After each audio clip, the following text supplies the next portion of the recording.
Phone tapping కేసులో కీలక మలుపు చోటు చేసుకుంది. మాజీ ఇంటెలిజెన్స్ చీఫ్ ప్రభాకర్ రావుకు లుకౌట్ నోటీసులు ఇచ్చారు పోలీసులు. ఈయనతో పాటు టాస్క్ ఫోర్స్ మాజీ డీసీపీ రాధాకిషన్, శ్రవణ్ కుమార్ రావులకు లుకౌట్ నోటీసు జారీ అయ్యాయి.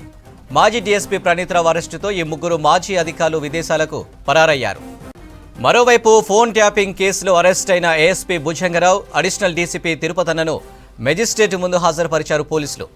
అంతకుముందు వీరికి గాంధీలో వైద్య పరీక్షలు చేయించారు పోలీసులు.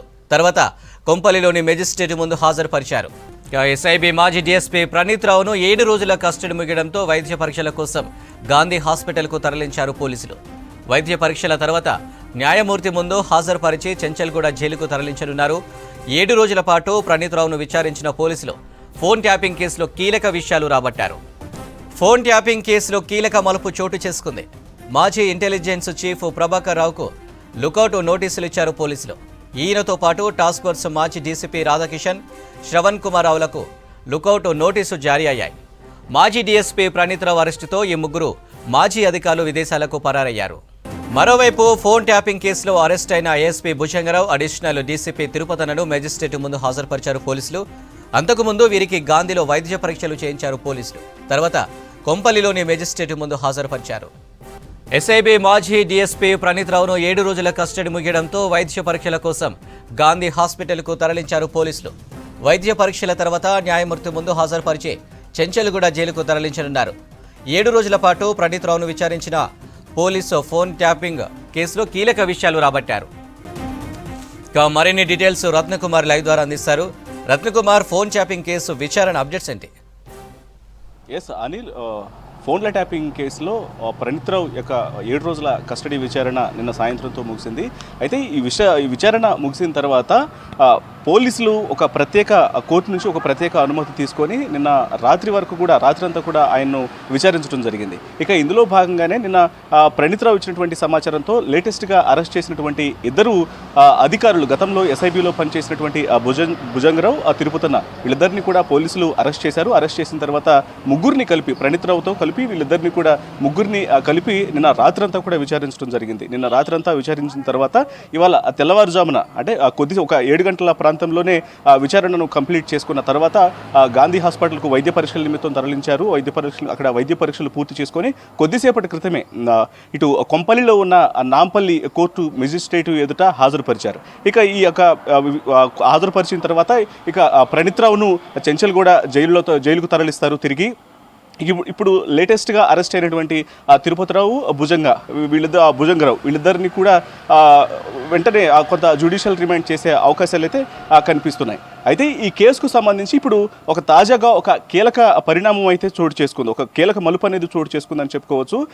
ప్రణీత్ రావు ఇచ్చినటువంటి స్టేట్మెంట్ ఆధారంగా గతంలో ఇటు ఎస్ఐబిలో మాజీ చీఫ్గా పనిచేసిన ప్రభాకర్ రావు, అలాగే టాస్క్ ఫోర్సు డీసీపీగా పనిచేసిన రాధాకిషన్, అలాగే మరొక శ్రవణ్ కుమార్ రావు, వీళ్ళు ముగ్గురు కూడా గతంలో ఫోన్ ట్యాపింగ్ వ్యవహారంలో తమను ప్రలోభ పెట్టారు. కొన్ని ఆదేశాలు కూడా జారీ చేశారు, ఫోన్ ట్యాపింగ్ చేయాలంటూ ఆదేశాలు ఇచ్చారు అని చెప్పని ప్రణీత్ రావు తన స్టేట్మెంట్లో చెప్పిన తర్వాత వీళ్ళందరి ఇళ్లకు వెళ్ళి పోలీసులు సోదాలు కూడా చేయడం జరిగింది. సోదాలు చేసిన సమయంలో వీళ్ళు ప్రణీత్ రావు అరెస్ట్ అయిన తర్వాత ఇక్కడ లోకల్గా లేకుండా, నివాసాలు లేకుండా విదేశాలకు పారిపోయారనే విషయాన్ని పోలీసులు గుర్తించారు. ఇక దీంతోనే వీళ్ళ ముగ్గురికి ఇప్పుడు తాజాగా లుకౌట్ నోటీసులను జారీ చేయడం జరిగింది. త్వరలోనే వీళ్లను పట్టుకునేందుకు కూడా ఇటు పోలీసులు ముమ్మర ప్రయత్నాలను మొదలు పెట్టబోతున్నారు.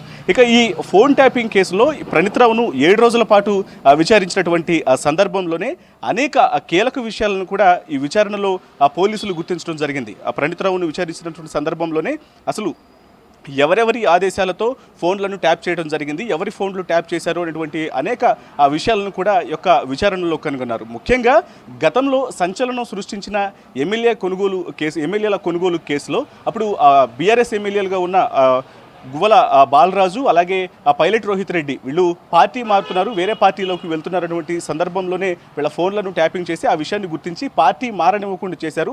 ఆ సందర్భంలో ఫోన్ ట్యాపింగ్ అనేది జరిగింది అనే విషయాన్ని కూడా పోలీసులు ఈ విచారణలో గుర్తించడం జరిగింది. ఇక వీటితో పాటు గతంలో జరిగిన ఉప ఎన్నికలు హుజూరాబాదు, అలాగే మునుగోడు, ఇలా దుబ్బాక, ఈ యొక్క ఎలక్షన్స్ సందర్భంలో ఇతర పార్టీల నుంచి ఎవరైతే మనీని ట్రాన్స్ఫర్ చేస్తున్నారో, ఆయా నియోజకవర్గాలకు ఆ మనీ సరఫరా చేస్తున్నారో, ఈ డబ్బు సరఫరా చేస్తున్నటువంటి విషయాలన్నింటికి సంబంధించినటువంటి ఫోన్ ట్యాపింగ్లో కూడా కీలక పాత్రధారులుగా ఉన్నారనేటువంటి విషయాన్ని కూడా గుర్తించారు. అప్పుడు పెద్ద మొత్తంలో అనేక అంటే ప్రతిపక్షాలకు సంబంధించినటువంటి కీలక నాయకుల యొక్క ఫోన్లను ట్యాప్ చేసినట్లు కూడా ఈ విచారణలో ప్రణీత్రావు పోలీసులకు తెలియజేశాడు. ఇక వీటితో పాటు కూడా గతంలో ఒక మాజీ మంత్రి బీఆర్ఎస్ పార్టీలో మాజీ మంత్రిగా పనిచేసినటువంటి ఒక కీలక కరీంనగర్కు చెందినటువంటి ఒక కీలక రాజకీయ నేత యొక్క తనకు సంబంధించినటువంటి కొంతమంది మహిళలతో అసభ్యంగా మాట్లాడుతూ చేసినటువంటి కొన్ని ఫోన్ కాల్స్ను కూడా ట్యాప్ చేయడం జరిగింది.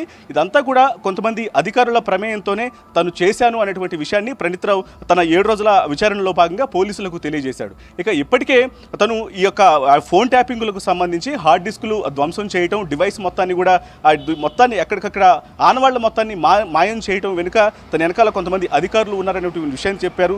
అలాగే ప్రభాకర్ రావు ఇటు మాజీ చీఫ్గా పనిచేసిన ప్రభాకర్ రావు యొక్క ప్రమేయం ఇందులో కీలకంగా ఉంది అనే విషయాన్ని పోలీసులు ఎదుట ప్రణీత్రావు ఒప్పుకున్నాడు. ఇక అలాగే ఒక మీడియా సంస్థకు యజమానిగా పనిచేస్తున్నటువంటి శ్రవణ్ కుమార్ రావు కూడా ఈ ఫోన్ ట్యాపింగ్ విషయంలో ఉన్నాడు అనే విషయాలను కూడా ఇటు ప్రణీత్రావు తన స్టేట్మెంట్లో ఒప్పుకోవడం జరిగింది. సో వీటన్నిటికీ సంబంధించి కూడా పోలీసులు ప్రస్తుతం ఆ దర్యాప్తును మరింత వేగవంతం చేసే అవకాశాలు ఉంటాయి. ఇప్పటికే వీళ్లను పట్టుకొని కొంత విచారించేందుకు సందర్భంగా విదేశాలకు పారిపోయారన్నటువంటి విషయం తెలిసిన తర్వాత వీళ్లకు ప్రస్తుతం లుకౌట్ నోటీసులు జారీ చేయడం జరిగింది.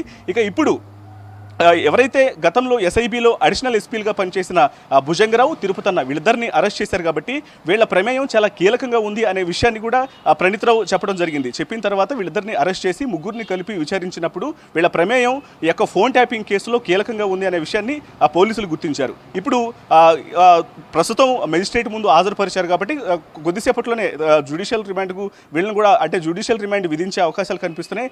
తర్వాత ఇక కస్టడీ కోరి వీళ్ళని కూడా మరింతగా విచారించే అవకాశాలు అయితే కనిపిస్తున్నాయి. సో ఈ యొక్క విచారణకు సంబంధించి ఇక ఇప్పటికే అనేక కీలక మలుపులు చోటు చేసుకుంటున్నాయి. ఇక ప్రస్తుతం గత ప్రభుత్వ హయాంలో ఎవరెవరైతే ముఖ్యంగా ప్రతిపక్ష నేతలు టార్గెట్ చేసుకుని, ఎందుకంటే అప్పటి అంటే ఇప్పుడు కాంగ్రెస్ పార్టీకి సంబంధించినటువంటి కీలకంగా ఉన్న ప్రస్తుత సీఎం రేవంత్ రెడ్డికి సంబంధించినటువంటి అనుచరులు, ఆయనకు సన్నిహితంగా ఉన్నటువంటి నాయకులు వీళ్ళందరి ఫోన్లు ట్యాపింగ్ చేసినటువంటి విషయం ఇప్పటికే బయటకు వచ్చింది. కాబట్టి ఈ కేసును మరింత స్పీడప్ చేసి దీని వెనకాల ఉన్నటువంటి ప్రతి ఒక్క అధికారికి కూడా నోటీసులు జారీ చేసి వీళ్ళను విచారించే అవకాశాలు కనిపిస్తున్నాయి. అనిల్, బీఆర్ఎస్ ప్రభుత్వ హయాంలో అప్పటి ప్రతిపక్ష నేత రేవంత్ రెడ్డి ఆయన సోదరుల ఇండ్ల పరిసరాల్లో ప్రణీత్రావు ట్యాపింగ్ సెంటర్లు పెట్టినట్లు పోలీసుల దర్యాప్తులో తేలింది. 2 కిలోమీటర్ల మేర పరిధిలోని ప్రైవేటు కమర్షియల్ బిల్డింగ్లో అత్యాధునిక టెక్నాలజీ ట్యాపింగ్ పరికరాలు అమర్చినట్టు స్పెషల్ టీం గుర్తించింది. బై ఎలక్షన్స్లో ఇంటెలిజెన్స్ వాహనాల్లోనే డబ్బు తరలించినట్టు సమాచారం. ఈ మొత్తం వ్యవహారాల్లో భుజంగరావుతో పాటు తిరుపతన్నను నిన్న దాదాపు 7 గంటల పాటు విచారించారు. రాత్రి అరెస్టు చేస్తున్నట్టు ప్రకటించారు. మరోవైపు బీఆర్ఎస్ హయాంలో ఇంటెలిజెన్స్ చీఫ్ ప్రభాకర్ రావు సహా మరో 8 మందిని అరెస్టు చేయడానికి ప్రయత్నిస్తున్నట్టు సమాచారం. భుజంగరావు, తిరుపతన్న గతంలో ఎస్ఐబిలో అడిషనల్ ఎస్పీలుగా పనిచేశారు. భుజంగరావు ఇంటెలిజెన్స్లో పొలిటికల్ వింగ్ కీలకంగా వ్యవహరించారు.